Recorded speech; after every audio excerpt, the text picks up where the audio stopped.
Eu sei que muitos de vocês adoram os fundos imobiliários por conta dos dividendos mensais, da volatilidade menor do que as ações, ou simplesmente para diversificar sua carteira de investimentos e ter exposição a imóveis sem ter que desembolsar uma baita grana para comprar um.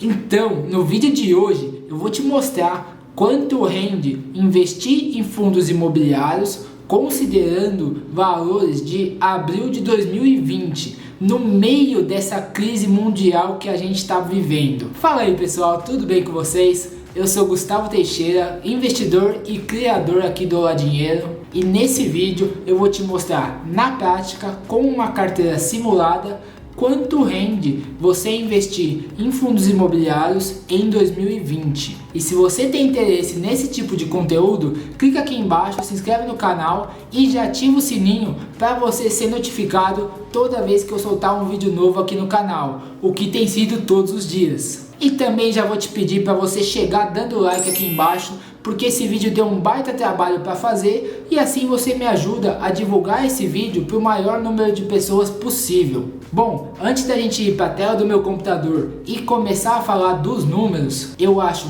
muito importante deixar clara a distinção entre o investimento de renda fixa e o investimento de renda variável. Recentemente eu vi algumas pessoas confundindo FIIs, os fundos imobiliários, com a renda fixa por conta dos dividendos mensais que eles pagam.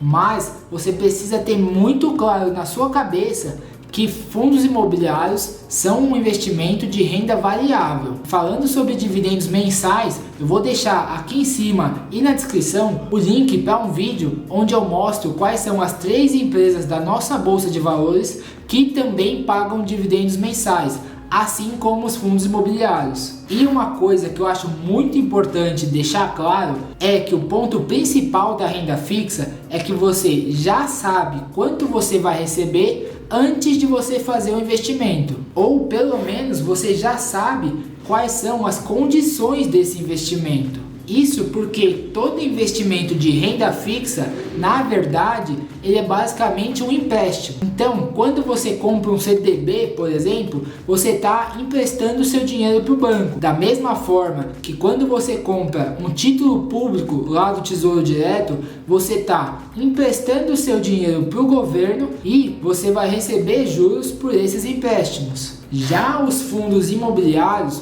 como eles são um ativo de renda variável, eles são mais parecidos com ações. Você tem uma ideia, uma suposição, de acordo com a sua análise, de quanto você vai receber, qual vai ser a rentabilidade do seu investimento. Mas você não tem como saber isso com 100% de certeza. Então, é muito importante deixar claro que é impossível você saber quanto vai render o seu investimento em fundos imobiliários, já que tem muitas variáveis que vão influenciar esse rendimento. Você tem, por exemplo, a taxa de vacância, que é quanto do imóvel está alugado, porque quanto maior a taxa de vacância, significa que tem menos inquilinos nesse imóvel e, consequentemente, a receita do fundo imobiliário vai ser menor. E se ele tem uma receita menor, logo ele vai distribuir menos proventos para nós cotistas. Você tem também a questão do reajuste dos contratos. Toda vez que troca um inquilino ou que vence o contrato de algum inquilino, o contrato ele tem que ser reajustado para as condições atuais. Então pode ser que esse reajuste seja favorável ou não para nós cotistas, para o fundo imobiliário e consequentemente para nós cotistas. E ainda falando dos contratos, você tem 2 tipos de contratos: o típico e o atípico.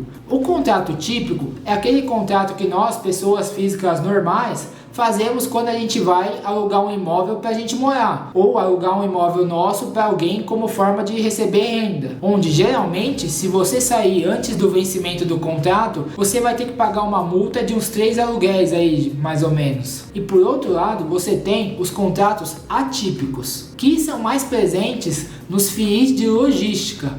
Isso porque os galpões logísticos muitas vezes são construídos no formato BTS, que é o Build to Suit, que significa que eles são construídos para atender às necessidades de um inquilino específico. Então, caso esse inquilino saia do imóvel, geralmente ele vai ter ou que pagar todos os meses restantes até o vencimento do contrato, ou pelo menos vai ter que pagar uma grande quantidade de meses, tipo uns 20 ou 30 meses, para dar fôlego para o dono do imóvel de ter tempo suficiente para achar um novo inquilino para ocupar esse imóvel. Além disso, você tem ainda o papel do gestor do fundo imobiliário, que pode contribuir positivamente ou negativamente para o desempenho do fundo. Por isso que é sempre importante você se atentar a quem é o gestor do FII antes de você investir. Mas a tendência é que, se o gestor fizer um bom trabalho, ele vai agregar valor para o fundo imobiliário e assim ele vai conseguir sempre estar emitindo novas cotas para comprar participação em novos imóveis e assim ter um fundo imobiliário cada vez mais diversificado, o que é bom tanto para nós quanto para eles. E um último ponto é que, no longo prazo, tanto os aluguéis quanto o valor dos imóveis tendem a ser reajustados pela inflação. Os aluguéis geralmente são corrigidos ou pelo IGPM ou pelo IPCA, que são os nossos dois principais indicadores da inflação aqui no Brasil. E o valor dos imóveis, historicamente, também tem sido corrigido pela inflação. Então, quando você vê o yield de um fundo imobiliário na faixa dos 5%, por exemplo, você já tem que entender isso como sendo 5% mais a variação da inflação. E aí, para nossa carteira simulada, agora na tela do meu computador, eu peguei os dois maiores fundos imobiliários de cada um dos 4 principais segmentos de FIIs da nossa bolsa e fiz uma carteira, dando pesos iguais para cada um deles, como vocês podem ver aqui na planilha. Então, no setor de logística, a gente tem o XPLG11 e o HGLG11, que são os dois maiores FIIs do setor de logística, sendo que o XP tem 6,59 de dividend yield dos últimos 12 meses e o HGLG pagou 5,56% de dividendo. Já no setor de lajes corporativas, a gente tem o HGRE11 e o BBPO11, que pagaram aí 5,43% e 8,26% de dividendo, respectivamente, nos últimos 12 meses. Lembrando, rentabilidade passada não é garantia de rentabilidade futura, mas olhar o que aconteceu nos últimos 12 meses é uma boa medida para a gente ter um cheiro, ter uma ideia do que pode acontecer nos próximos 12 meses. Agora, do setor de shoppings, que também é um dos principais da nossa bolsa, eu peguei aqui o HGBS11 e o XPML11. O HGBS pagou 6,37% e o XPML pagou 5,69%. Já os fundos imobiliários classificados como híbridos, eu peguei aqui o KNRI11 e o BRCR11, que pagaram aí 5,35% o primeiro e 5,93% o BRCR11. Lembrando que esses yields que estão aqui na planilha já são isentos de imposto de renda. Então esse valor vai cair na sua conta e você já pode reinvestir, que é o que eu recomendo, até você ter um patrimônio bem grande, ou você pode sacar e usar ele se você quiser também. Nada te impede de fazer isso. Então essa nossa carteira com pesos iguais em cada um dos fundos imobiliários teria rendido para a gente só de dividendos 6,15%.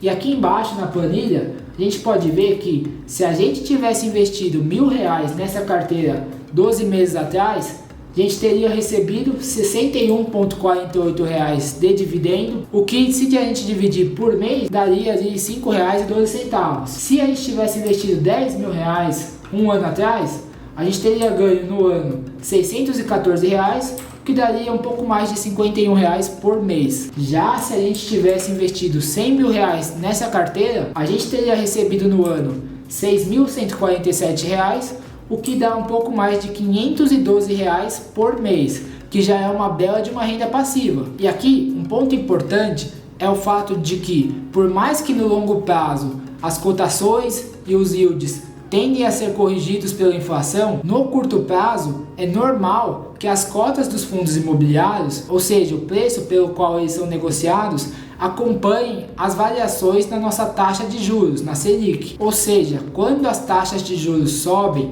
é normal que as cotações dos fundos imobiliários caiam.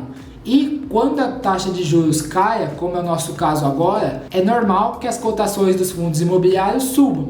Lembrando que no longo prazo elas tendem a acompanhar a inflação. Aqui eu fiz até um gráfico para ilustrar melhor isso. Se vocês olharem, a linha amarela é a nossa taxa Selic. Eu peguei esse gráfico desde 1º de janeiro de 2014. Essa linha azul é o IFIX, que é como se fosse o índice Bovespa, só que dos fundos imobiliários. E essa outra linha verde aqui é a inflação. Então a gente pode ver que ali no finalzinho de 2014, começo de 2015, onde a gente teve um aumento da nossa taxa de juros de perto de 11% para mais de 14%, a gente teve uma performance bem ruim aqui dos fundos imobiliários. Já a partir do meio de 2016, quando a nossa taxa de juros começou a cair e vem caindo até agora, a gente tem um rally muito forte das cotações dos fundos imobiliários, que chegou num pico aqui no finalzinho de 2019 e agora teve essa correção gigante por conta dessa crise que a gente está vivendo. E é interessante notar aqui no gráfico que desde o começo de 2014 até a metade de 2016, os fundos imobiliários estavam perdendo para a inflação. E aí, se você olhar nos últimos 4 anos, eles deram um baile total, deixou a inflação comendo poeira. E esse comportamento aqui do gráfico, às vezes é abaixo da inflação, às vezes acima, é absolutamente normal. E outra coisa que é importante é que quando você investe em um fundo imobiliário, o ideal é você ter a mesma mentalidade de que se você estivesse investindo em um imóvel físico. Ao invés de ficar se preocupando diariamente com as cotações, você deve se preocupar se o bairro onde o imóvel está construído é bom, se a construção em si é boa, se não é muito velha, se não está sendo construído nada próximo do seu imóvel que vá desvalorizar a região. Esse tipo de coisa que você tem que estar preocupado. E não essa euforia, toda essa bagunça que é o nosso mercado, de ficar olhando as cotações todos os dias e tentando tomar decisão com base nessa irracionalidade que é o mercado. A ideia é que você sempre acompanhe como o fundo imobiliário está indo, no sentido de se os imóveis estão direitinho, se os aluguéis estão sendo pagos, se os dividendos estão sendo pagos, esse tipo de coisa mais voltado aos fundamentos do ativo. E sempre tentando aportar com frequência para aumentar o seu número de cotas e assim aumentar os proventos que você recebe mensalmente. Na minha opinião, essa deve ser a mentalidade de quem investe em renda variável. Acumular um patrimônio grande o suficiente para chegar ao ponto em que a sua renda passiva que você recebe dos seus investimentos é o suficiente para pelo menos cobrir os seus custos básicos. Essa é a tão falada independência financeira. O ideal seria fazer isso com uma carteira diversificada que tenha bons fundos imobiliários e também tenha boas ações que pagam dividendos. Inclusive, eu fiz um vídeo simulando quanto dinheiro você precisaria ter investido em Itaúsa, que é uma das ações preferidas de quem gosta de receber dividendos. Vou deixar o link aqui em cima e na descrição também. Se você gostou desse vídeo, não esquece de deixar seu like, se inscrever no canal e ativar o sininho para você ser notificado toda vez que tiver um vídeo novo. Eu sou Gustavo Teixeira, um grande abraço e até a próxima.